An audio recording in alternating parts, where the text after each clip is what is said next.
नमस्कार. माननीय शिक्षण मंत्री दादा भुसे साहेब, मुख्यमंत्री देवेंद्र भाऊ फडणवीस साहेब, उपमुख्यमंत्री अजित पवार साहेब यांचे सुरुवातीलाच मी खूप खूप आभार व्यक्त करतो. कारण मूल्यवर्धन 3.0 हे जे प्रशिक्षण आहे अतिशय उत्कृष्ट दर्जाचं हे प्रशिक्षण होत आहे. प्रत्येक तालुक्यामध्ये या प्रशिक्षणाबद्दल सकारात्मक रिझल्ट तिथं येत आहे. आणि शांतीलालजी मुठा फाउंडेशन यांचेही मी खूप आभार मानतो, कारण त्यांनी उत्कृष्ट दर्जाचे पुस्तकं हे शिक्षकांसाठी विद्यार्थ्यांसाठी तयार केलेले आहेत. आणि या पुस्तकांच्या माध्यमातून निश्चितच त्याचा परिणाम भविष्यामध्ये कसा दिसेल हे एका छोट्याशा प्रसंगाच्या माध्यमातून मी आपणाला सांगू इच्छितो. प्रवासासाठी बस स्टॉपवरती लाईन लागलेली असते. एक महिला हातामध्ये पिशव्या घेऊन थांबलेली असते. तिच्या दोन्ही हातामध्ये 2 वजनदार पिशव्या असतात. तितक्यात एक बस येते आणि सर्वजण प्रवासी लाईननं बसमध्ये चढत असतात.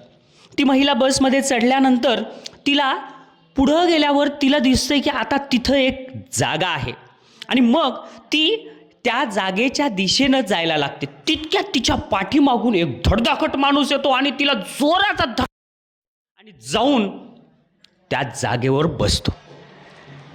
त्या माणसानं दिलेल्या धक्क्यामुळं ती महिला खाली पडते. तिच्या हातातल्या पिशव्या इकडं तिकडं पिशव्यातलं साहित्य पडते, पिशव्या पडतात आणि तो माणूस निवांत तिथं बसतो. तेवढ्यात आता हा फक्त एक पिको सेकंद असतो बरं का, एक वेळ विचार करण्यासाठी. त्या पिको सेकंदामध्ये प्रत्येकाच्या मनात काय विचार येतो मग 1 सेकंदापेक्षा कमी वेळ असतो. तिथे एक डॉक्टर बसलेला असतो. तो डॉक्टर विचार करतो, अरे रे रे रे रे खूप वाईट झालं, नक्की ह्या महिलेचं कुठलं तरी हाड मोडणार. तिथं एक वकील बसलेला असतो त्या बसमध्ये. तो वकील मनामध्ये विचार करतो की अरे ह्या असल्या गुंड माणसावर केस दाखल व्हायला पाहिजे. तिथं पोलीस बसलेला असतो.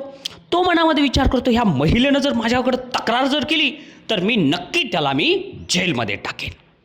तिथंच एक राजकारणी सुद्धा बसलेला असतो. तो मनामध्ये विचार करतो, अरे ते माणूस चांगला आहे हा, असा माणूस जर आपल्या पक्षामध्ये जर आला तर नक्की आपला पक्ष पुढं जाईल. तिथंच एक आचारी बसलेला असतो. तो मनामध्ये विचार करतो, अरे अरे ते जे साहित्याखाली पडलं त्याच्यामुळे आता तिचा स्वयंपाक सगळा बिघडणार. ह्याचा अर्थ काय आहे की प्रत्येकजण त्याच्या अँगलनं हे मनामध्ये विचार करत असतं आणि कुणाच्या मनात काय विचार येतील हे आपण ठरवू शकत नाहीत. आणि ते 1च सेकंद असते. तितक्यात एक लहान मुलगा तिथं बसलेला असतो. तो पटकन उठतो, पिशव्या उचलायला त्या वृद्ध महिलेला मदत करतो. त्या महिलेला उभा करून स्वतःच्या जागेवर बसवतो. हे आहेत मूल्य आणि हेच महाराष्ट्र शासन करत आहे. मूल्यवर्धन जर लहानपणीच मुलांमध्ये जर विकसित झालं तर नक्कीच एक चांगला तरुण आपल्या महाराष्ट्राला मिळेल आणि सुसंस्कारित तरुण मिळाल्यामुळं आपला महाराष्ट्र हा उज्ज्वल आणि अशा भव्य वाटचालीकडे जाईल. म्हणून मी पुन्हा एकदा शांतीलालजी मुठा फाउंडेशन, माननीय मुख्यमंत्री, माननीय उपमुख्यमंत्री, माननीय शिक्षण मंत्री या सर्वांचे मी खूप खूप आभार मानतो. प्रत्येक व्यक्तीमध्ये मूल्याचं वर्धन हे व्हायलाच पाहिजे.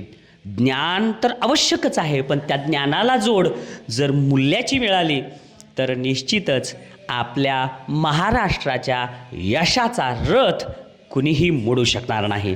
धन्यवाद.